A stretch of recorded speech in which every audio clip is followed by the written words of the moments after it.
Guys, it's Kenny Monster. I'm out here at B&D Flyers Club. It's just MN74. You've seen the videos, and I'm here with John or Bill. Sorry, I keep thinking of the golfer John Daly. Yeah. So I'm here with Bill, and he's the owner, and this is his plane. And so gonna give Bill a little chance here to talk about this plane. So go ahead, what we're talking about. Okay. This is my favorite aircraft I've flown. Began flying in 1962, and this airplane happens to be a 1952. It's a Cessna 170B. It's just a good grass strip airplane. Okay, so I guess do you want to talk about what sort of like the maintenance on it? We meant to talk about that. We have to do an annual inspection on it every year, and I have that done down at a local airport. I have a mechanic down there that signs it off for me every year. It's it probably will run $1,500 as an annual inspection on the aircraft. And this airplane, we did put a new engine in it. I think I've probably got about 300 hours on the engine time. A rebuilt engine is what it was. Like, is it like a four-cylinder boxer or what is it? No, it's a six-cylinder Continental.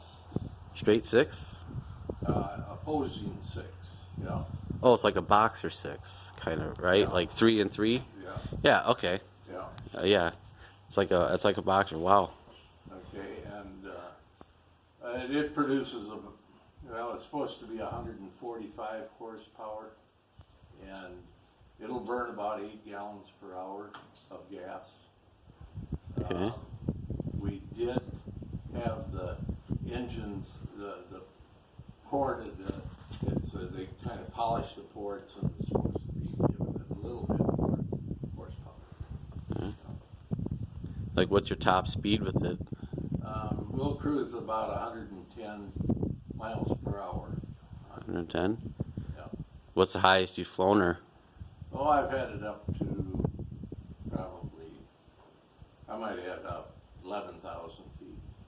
11,000. Yeah, you're close to the oxygen. Because isn't that's 12? Isn't About 12. Yeah, 12 for Yeah. wow. And usually after an airplane like this, when you start getting up that high, it becomes pretty inefficient. You spend more time trying to climb than you do. And it's a good airplane at 3, 4, 5,000 feet. Yeah. Cruises along. Hot day, you might want to go up, be a little cooler. So what was the climb rate when you went up that high? You'll climb. You can climb out at 400 or 500 feet per minute. That's it. From It's sea level. okay. Because it's been talked about the last couple streams that if you can't maintain 500 feet per minute, you're supposed to let them know, let ATC know about it. Right. But we're in untowered space here too. But Yeah. just something to talk about. Wow. I did bring this airplane up to compliance this last fall. I put the ADS-B in it, and that's why you could see that green line. It's within the radio, and it emits a signal, and air traffic control can easily see you, call you out. You always had a transponder in it, didn't you? We had a transponder in it before, but now this is we've taken the next step with the ADS-B, and I can still punch in the numbers for the transponder. So if I want to file an instrument or going cross country, I'll just call ATC and they'll give me a flight following, it's called. Yep. I cannot really legally fly this airplane under instrument conditions because of the way the instruments are in there. Yeah, so you're all slant off though, right? I mean, VFR. VFR. Is what it's called. Yeah. Yeah. That's what I do, but yes, but slant alpha, they say you're just using basic navigational instruments. Yeah. So that ADSB, that's mandatory, you said? Yes. Okay. As of January 1st, it became mandatory. Okay. Not sure if I've heard that topic come up in stream. Wow, I feel like I was going to ask. So does this have an NDB, non-directional beacon, or did it ever? We did have an ADF in it. Yeah. Automatic. Directional finder. Yep.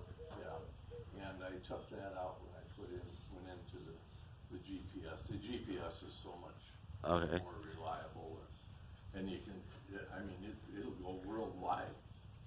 Okay. See the bush hooligans, that's part of the group that we're with, flying out in these rural areas. Yeah. We tried to all do it. Slant alpha was just whatever analog gauges it came with. We tried not to use any digital stuff. Try to do it the old school way, or to navigate by roads and landmarks and stuff. Yeah. So, yeah, sorry guys. I like to razz you about too much technology. I do. We have a lot of fun with that. Sorry. But yeah, this is what old school flying was about. Yeah, this was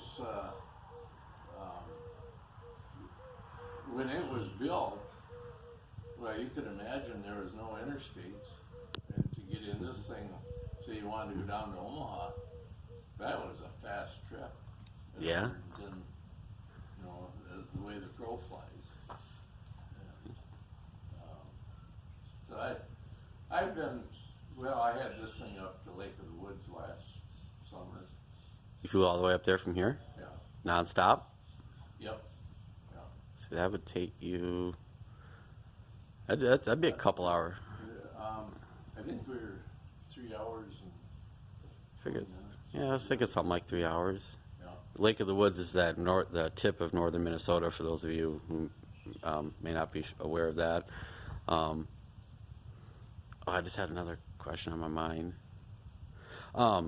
So when you land, do you do a 3-point landing? Oh, yeah, I'll vary it. Just depending. What's like the most common? Do you like land on the front wheels and then rest I like to land on the main gears. on the mains? And then just let the tail down. Okay. Yeah. Because I've heard all three ways: land on the front gear, do a 3-point landing, or land on the tail wheel first, and then bring down the front. I think it just is more stable. Mm-hmm. And on your main gear, and then you got good directional control. Yeah. So, you have to with a tail dragger like this is what they became known as. You have to have happy feet. Yeah. Do you brake on turf when you slow down, or just? Oh, not if I don't have to. Because that's what I've heard. But to all of us on X-Plane, we know how great that the turf handling is, and so we do have to do brakes. So it's not quite that accurate, but it's good to hear like all the stuff coming from someone who's really done it. Yeah. It's a good airplane. This airplane, one feature it does have is the large flaps on it. Okay. I'll just demonstrate. Sure. All right, we'll come back here. Sorry, guys, I'm trying to keep his tail number out of here. You can see the large flaps on it, which can really give you a So that flaps 50? 40. 40? Yeah, Okay. 40 knots. The Corsair. 40 degree. the F4U Corsair will do flaps 50 for carrier landings, and I can't on the Corsair. So it even says it in the manual, but in the game, above stall speed, you can't get the tail wheel down because it's got the flaps. So is that an issue with flaps 40 here? No. You can get the tail down. Yeah, it'll come down just fine for you. I forget if that Corsair, does that have a foliar flap? Or The flap settings, according to the real life manual, are flaps 20, 30, 40, and 50. yeah, but does that flap? Say you've got the when and I had a Cessna 310, and that one and its flaps it came down underneath the wing was flat on top, but the flap came down under. Couldn't Fowler flaps.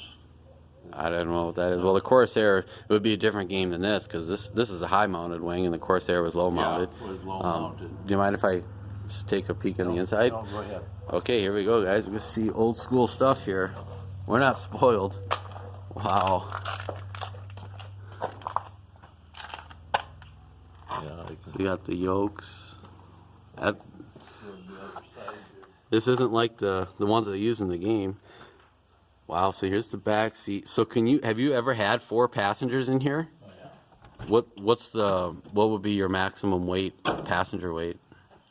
Oh, we can, with fuel and everything, we're about 800 pounds. Okay. Yeah. So, I've had... But we're a fatter country today than we were when this plane was built, so maybe 3. Yeah. Wow. So yeah, we can see we don't have all the fancy gizmos that we have in X-Plane here. Right. So. And back then, maybe this is why you can see the ashtray. Oh, wow. Yeah, I saw guys in World War II would smoke in the planes, up in the bombers, yeah.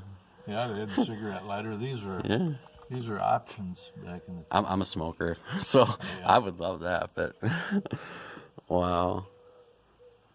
Yeah, this is pretty much an original dash. When I do go to this is the equipment that I put in. Oh, you do have a Garmin.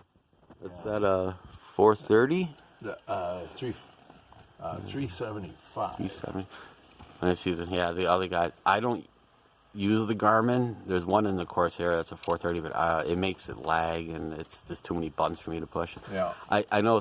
I think it's easier to be able to just like turn a dial like in real life, because there's a lot of buttons they have to go through on there. Yeah, there is. I mean, this brings up our map. We got no GPS because we're in the building here. Yeah. But, I know once you get used to it, it's not bad. But and then I did put in this new radio. It's got the flip-flop. This is 135.0 is a Minneapolis Center, and 122.8 is a lot of the local airports, and you can... Oh, did I ask you that? Do you, if you want any flight following, is it Minneapolis or Rochester that you contact? Minneapolis. Minneapolis? Yeah. Okay. Yeah, I just go right to the center frequency. We're out in the middle of nowhere. Usually you need, probably... I'm not just sure what altitude you needed. Before, with the transponder, we had to be up probably 1,500 feet. Well, VFR, if you're heading, it's got to be a 500 increment. So like a VFR, if you're heading east, you got to be 1,500, 3,500, or 5,500. Westbound will be 500, 24, or you know what I mean? Westbound is the even numbers. Like 2, 4, 6, 8. Yeah. Yeah. East is the odds. And something about X-Plane. There's air traffic control simulation with that. Did I tell you that? Okay. There's a couple things. I use VATSIM, so there's people that want to be controllers in real life. They'll do this as practice, and then so people want to be real life pilots can use VATSIM or Pilot Edge as training, and you can actually skip out on some classes that you would have to normally take by doing it through this stuff, but it's another way to get really wrapped up into this whole thing. So I'm green at that stuff, and the guys know it. So, but yeah, it's interesting. That's something. we see in the Twitch videos too. That's why the pilots are busy, doing all that stuff. Mm-hmm. Oh yeah. So. Yeah, electronic gauges are the old.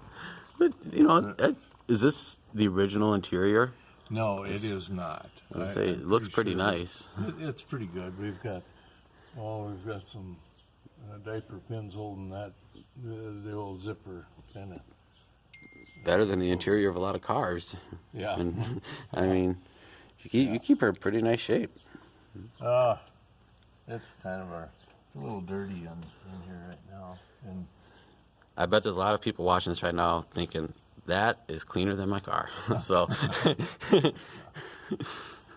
Yeah. And Wow. we did put the Bose headsets in it so that noise canceling. Okay. So it's nice and quiet. Okay, so I guess that would be something else. How loud is it then if you didn't have those?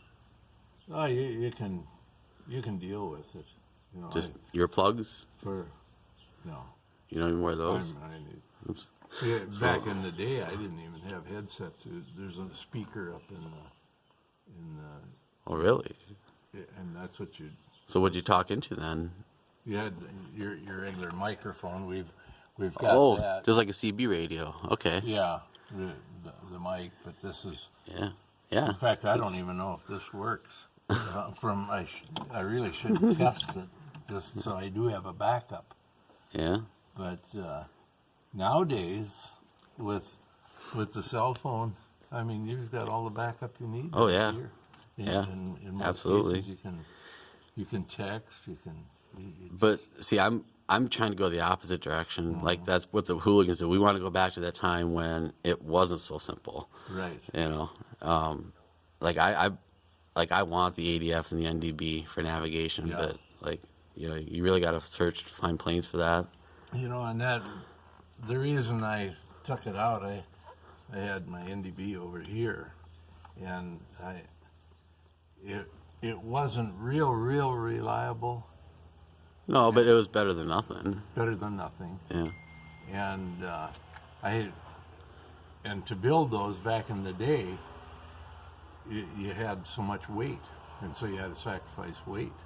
Oh, really? So by putting these radios in now, I think I gained 7 pounds or something like that. All right. See, there was a game I used to play on, I think it was PS2 or PS3 maybe. It was a World War II mission where you had to navigate through a sandstorm in the desert in Africa using an NDB, and I thought that was really cool. Yeah. I mean, it's inaccurate, but hey, people use it at one time. When I did my instrument training, I had to fly the NDBs.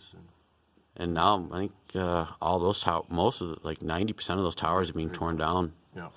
As they said, there's a few of them that are still going to be used. If you're going to fly out of the country, then it might be worthwhile having it in there. Yeah, but the towers won't be there anymore. Yeah. They're tearing them down. Yeah. That's what people have said. And that's how fast things are going. Mm-hmm. The worst part of the technology is we do give up some rights.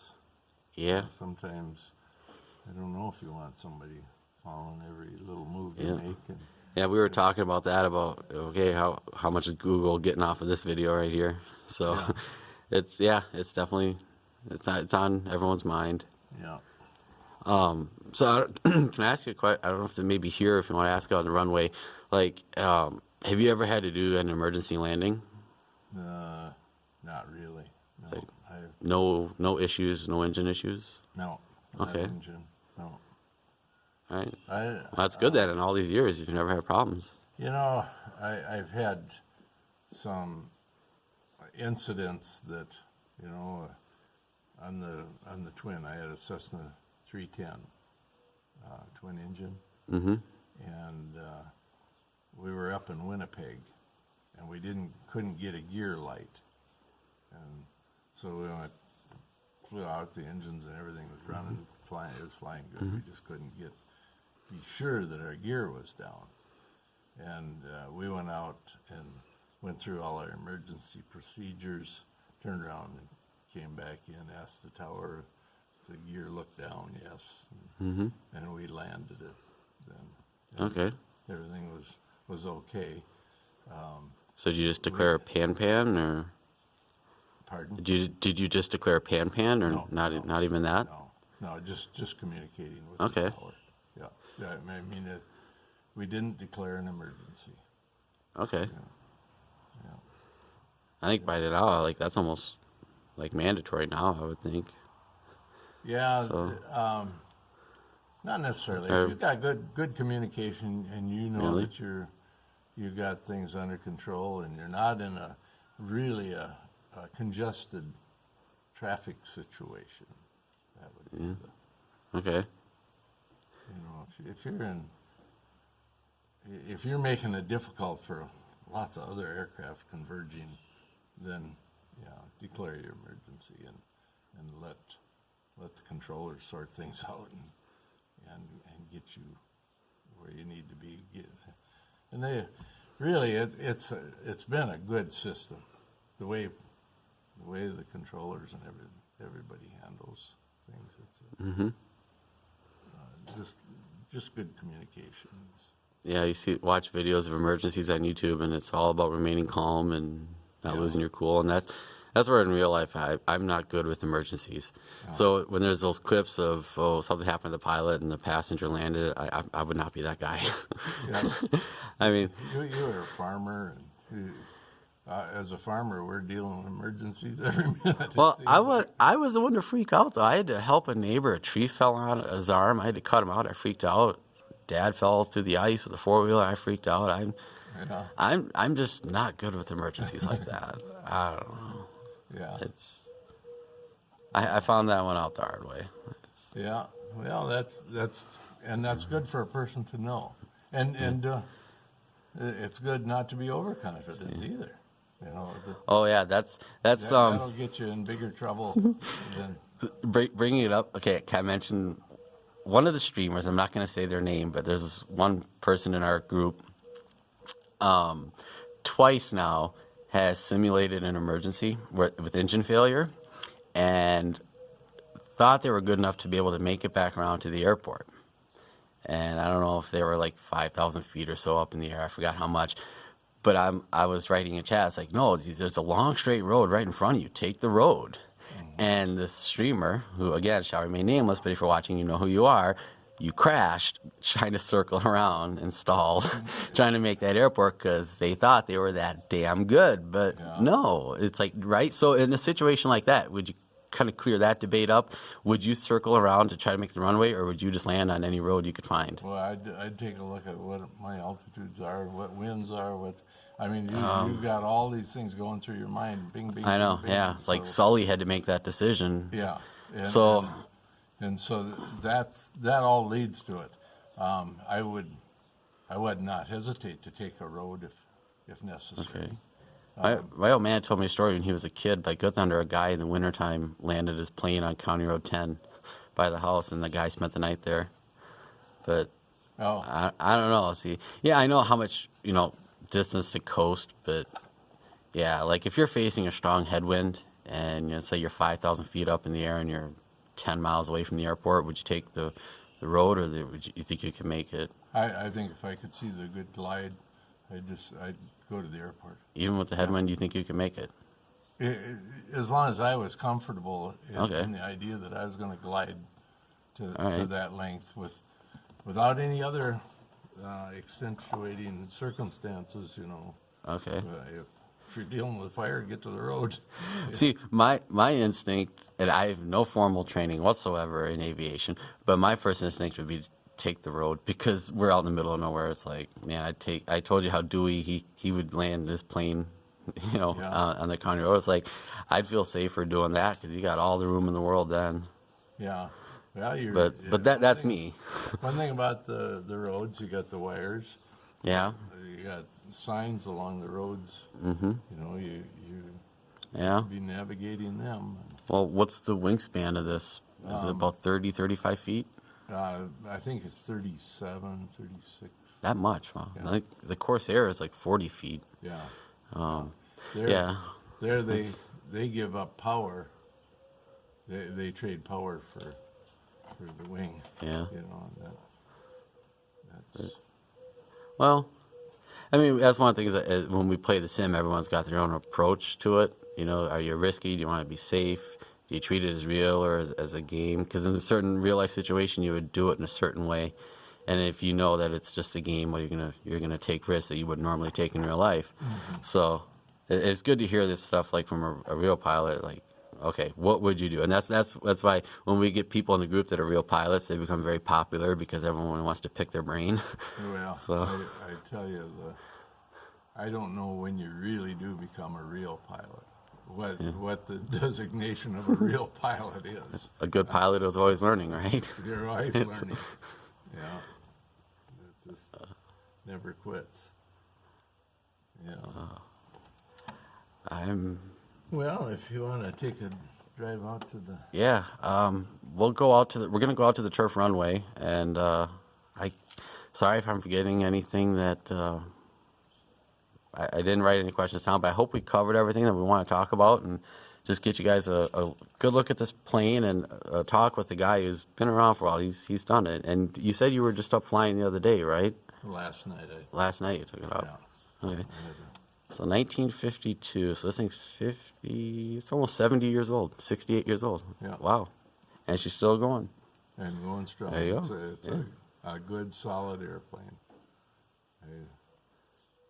I don't hesitate trusting my life in it. There you go. Well, everyone, we should thank John, and we'll try to get this up to YouTube. Or not John. Sorry, Bill. I'm sorry about that. I keep thinking John Daly. Oh, the golfer. Yeah. Sorry. Sorry. I'd have if I was John Daly, I'd have a better airplane. I am sorry. I might even have this one then too. Oh yeah, you got to have the one antique. Yeah. So, all right, I'm gonna stop it right here. We'll go out to the runway. See you later, guys.